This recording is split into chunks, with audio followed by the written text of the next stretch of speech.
Mas Hartono, 2024 ada ujian apa enggak? Kira-kira ada apa enggak? Daripada bolo-bolo penasaran, simak video ini sampai habis ya. Yuk, cus! Oke bolo-bolo, assalamualaikum warahmatullahi wabarakatuh. Ketemu lagi dengan saya Hartono di sini. Buat yang baru gabung, salam kenal. Buat yang udah stay di channel ini, terima kasih banyak udah stay di sini. Semoga sehat selalu, sukses menyertai teman-teman semuanya.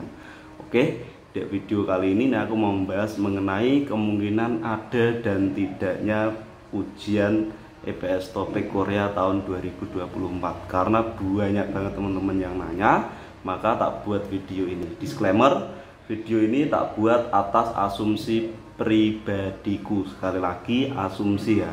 Jadi ini bukan atas dasar dari info yang sudah saya dapatkan. Soalnya di sini dari pernyataan HRDK sendiri kemarin belum bisa menyatakan ada dan tidaknya ujian, dan sampai sekarang untuk pendaftaran sendiri dari web HRD Korea EPS Topik juga masih belum ada keterangan resmi. Maka di sini aku membuat video atas asumsi pribadiku. Di sini dari tahun-tahun sebelumnya untuk ujian sendiri biasanya ini diadakan ya mengikuti dari jumlah roster yang ada dari 2021, 2022, 2023 itu sendiri ujian diadakan ya mengikuti jumlah roster yang tersedia.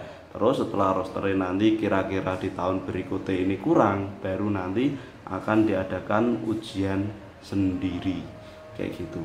Kenapa? Karena kalau misal roster menumpuk juga kasihan teman-teman yang nunggu, kita harus berpikir yang logis. Di sini kita lihat dari data jumlah roster sekarang Desember tanggal 1 kemarin ini ada 13.283 CPMI yang masih menunggu untuk dapat SLC.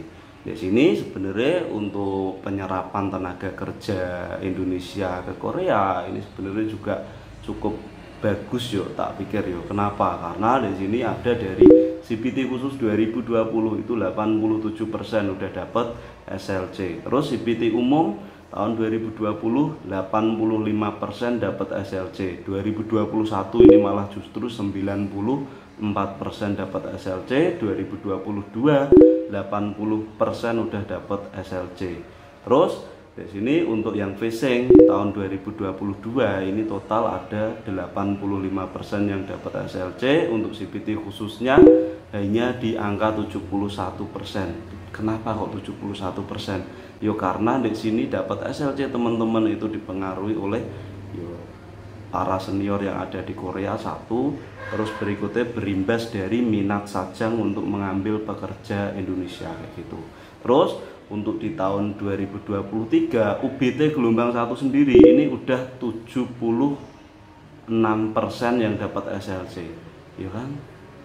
Ya bagus tuh, gelombang 1 kan baru Januari kemarin tuh 76% ya sesuatu yang istimewa tak bilang. Terus gelombang 2 ini udah 37%, untuk facingnya 34% udah dapat SLC. Terus untuk yang ship building yang kemarin ini G2G yang baru ya, bidang baru ini 11% udah dapat SLC. Terus untuk gelombang 3 sendiri baru 1%. Kenapa kok gelombang 3 baru 1%? Karena emang rata-rata dari gelombang 3 ini masih banyak yang belum di-approve atau belum kolom 3. Jadi intinya belum masuk masa roster pada saat kemarin ada ujian SLC. Apakah nggak ada SLC harian mas? SLC harian ada, tapi untuk SLC harian ini nggak sebanyak SLC massal atau yang disebut hujan SLC. Nanti di bulan Desember ini tanggal berapa itu lupa aku. Nanti tak tunjukin di sini. Ini bakal ada hujan SLC lagi. Intinya untuk teman-teman tetap berdoa yang bagus-bagus. Untuk UBT khusus di sini di tahun 2023 ternyata udah 30%, kok 30%, maaf 13% yang dapat SLC. Jadi yang tenang untuk teman-teman mungkin yang lagi nunggu SLC juga perlu teman-teman ketahui rezeki udah ada yang ngatur. SLC ini termasuk yang tak bilang adalah rezeki-rezekinan. Rezeki nggak bakal tertukar. Intinya yang lagi nunggu SLC sabar, berdoa yang baik, tetap lakukan hal-hal yang baik. Jangan pernah berpikiran untuk mungkin ada beberapa cuitan yang dari komen-komen, dari usulan kayak gitu di grup-grup ini rame, teman-teman yang lagi nunggu SLC itu berharap 2024 nggak ada SLC kayak gitu bukan nggak ada SLC, 2024 nggak ada ujian, maksudnya kayak gitu. Jangan terus kayak gitu. Sampean posisikan ketika sampean posisi dalam masa belajar terus ada info nggak ada ujian, apa yang akan sampean rasakan kayak gitu. Jadi orang itu jangan terus egois mentang-mentang udah lulus terus berharap nggak ada ujian 2024 sampean cepet berangkat. Belum tentu, Mas. Rezeki udah ada yang ngatur. Sampean belum dapat SLC bukan berarti itu terus biar tahun depannya nggak ada ujian, itu jangan, Mas. Kan? Karena mereka yang lagi belajar sekarang tentunya juga berharap ada ujian, entah itu diundur sedikit atau diundur ke belakang kayak gitu. Intinya tetap berdoa yang baik, karena ketika kita berdoa yang baik, insya Allah doa baik itu akan kembali ke diri teman-teman sendiri. Terus buat yang lagi belajar, mungkin untuk tetap semangat, gak usah fokus nanya ujian kuapan. Yang paling penting teman-teman tetap kembangkan potensi teman-teman, kembangkan kemampuan untuk penguasaan materi teman-teman. Jadi sewaktu-waktu ada ujian, teman-teman itu udah siap, entah 2024 awal tahun ada ujian atau setelah pemilu mungkin karena ini kan juga ada pemilu juga loh. Intinya tetap belajar terus. Selama teman-teman belum lulus, teman-teman harus belajar terus, karena Korea emang suka ndak suka emang prosesnya itu satu, penuh kejutan, dua, nggak terduga-duga, tiga, butuh kesabaran, empat, rezeki kayak gitu. Jadi teman-teman harus tahu itu. Terus untuk yang lagi nunggu SLC, sekali lagi pokoknya intinya jangan khawatir, rezeki nggak mungkin tertukar. Emang rezeki ini sampean cepet, mungkin juga nanti bakal cepet dapat SLC di ujian SLC ini. Kalau misalnya emang lambat, teman-teman harus tahu kayak gitu. Jadi orang itu jangan pernah mikir untuk menutup rezeki orang lain. Ketika teman-teman berharap nggak ada ujian, otomatis teman-teman itu udah mematahkan semangat teman-teman yang lagi belajar kayak gitu. Karena bukannya aku nggak belani sampean yang nunggu SLC bahkan dulu ketika aku nunggu SLC bersama teman-teman itu, waktu itu roster juga banyak, waktu itu ada banyak pokoknya, karena yang lulus waktu itu sendiri ada 7.000 lebih total roster. Aku nggak begitu ingat, pokoknya banyak. Tetapi nggak ada dari kita pun yang gembur-gembur untuk tahun depan nggak usah ada ujian, jangan ujian dulu kayak gitu, nggak belas sama sekali. Bahkan kita pun nggak pernah ada pikiran untuk mengintervensi. Waktu itu kan masih BNP 2 TKI itu untuk kita biar cepat dapat SLC, nggak ada loh kayaknya loh. Untuk sekarang ini ada mendesak BP2MI biar SLC semakin banyak. Lah itu SLC loh perlu teman-teman ketahui, itu hak prerogatif dari Sajang. Sajang mau ngambil orang Indonesia, mau ngambil orang Vietnam, Thailand atau orang mana itu bebas.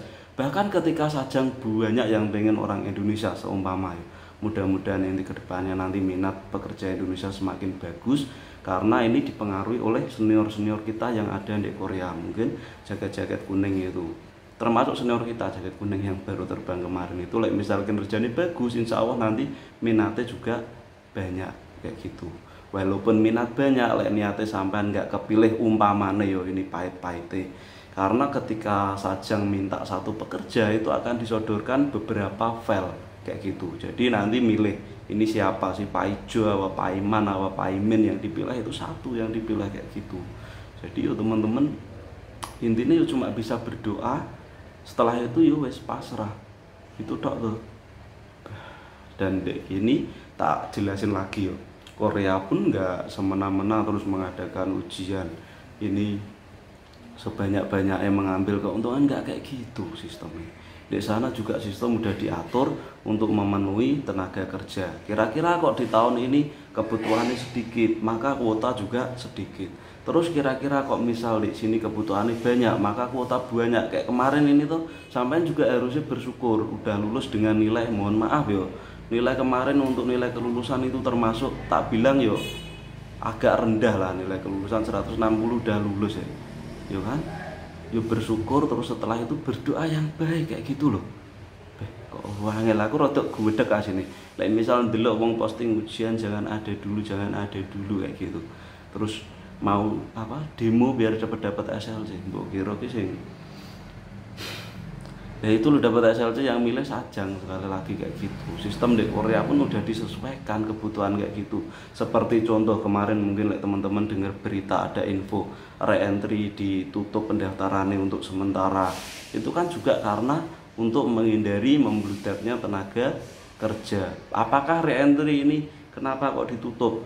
Ya pasti ada sebabnya. Entah itu terlalu banyak atau mungkin nggak efektif atau mungkin Korea ingin memberi kesempatan orang-orang yang lainnya yang baru lulus kayak gitu kan juga pasti udah jadi pertimbangan loh. Baru sama kok sok-sok ngatur loh.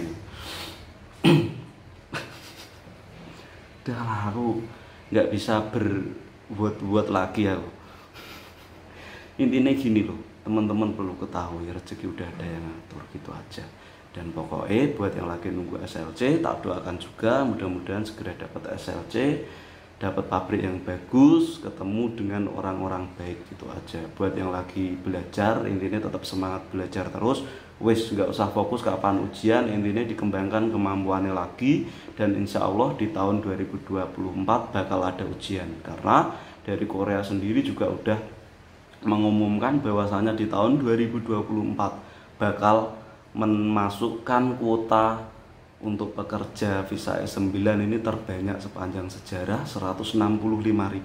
Kemarin udah tak bikin video nih tuh, buat yang belum nonton silahkan untuk ditonton di videoku yang sebelumnya, silahkan dilihat. Terus untuk shipbuilding sendiri Korea juga sebenarnya membutuhkan banget, tetapi karena ada kendala kemarin ya kan. Kendala apa? Karena yang terbang ke Korea itu nggak tahu bahasa, jadi yuk gimana lagi, untuk sementara ya tetap di stop tuh ya kan, karena bahasa ya penting. Ketika nggak bisa bahasa teman-teman di sana disuruh kerja itu apa ya nggak miskomunikasi tuh mas ya kan.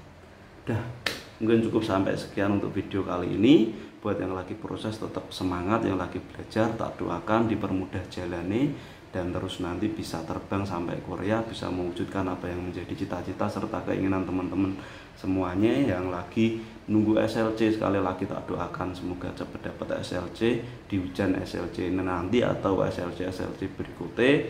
Intinya tetap berdoa yang terbaik gitu aja. Sekian, wassalamualaikum warahmatullahi wabarakatuh.